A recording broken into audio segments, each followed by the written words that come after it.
വലാ തയസു, നിങ്ങൾക്ക് നിരാശ വേണ്ട.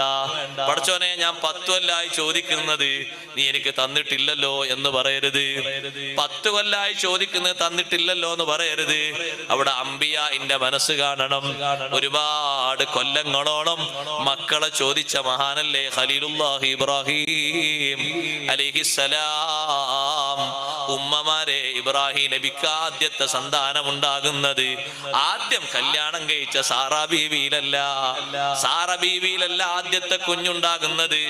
സാറാ ബീവി റളിയല്ലാഹു അൻഹ ഇബ്രാഹിം നബിക്ക് ഹദിയയായി കൊടുത്തൊരു അടിമ സ്ത്രീയുണ്ട്. ആ അടിമ സ്ത്രീയുടെ പേരാണ് ബഹുമാനപ്പെട്ട ഹാജർ റളിയല്ലാഹു അൻഹ. ആ ഹാജർ ബീവിയിലാണ് ആദ്യത്തെ മകനായ ഇസ്മായിൽ അലൈഹിസ്സലാം ഉണ്ടാകുന്നത്. പക്ഷേ സാറ ബീവിക്ക് നിരാശയില്ല.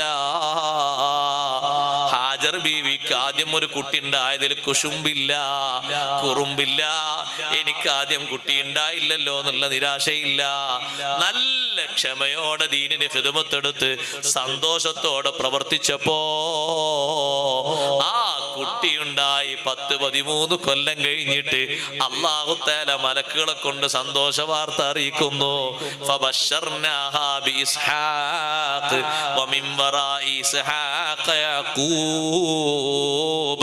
ആദ്യം ഇസ്ഹാഖ് നബിയെ കൊണ്ടും പിന്നെ ഇസ്ഹാഖ് നബിയിൽ നിന്ന് യാഖൂബ് നബി എന്നൊരു കുട്ടി, പേരക്കുട്ടിയും കൂടി ജനിച്ചിട്ട് ഈ ബാപ്പക്കും ഉമ്മക്കും അത് കാണാനുള്ള തൗഫീഖും കൂടിയുണ്ട് എന്ന സന്തോഷവും അല്ലാഹു നൽകി.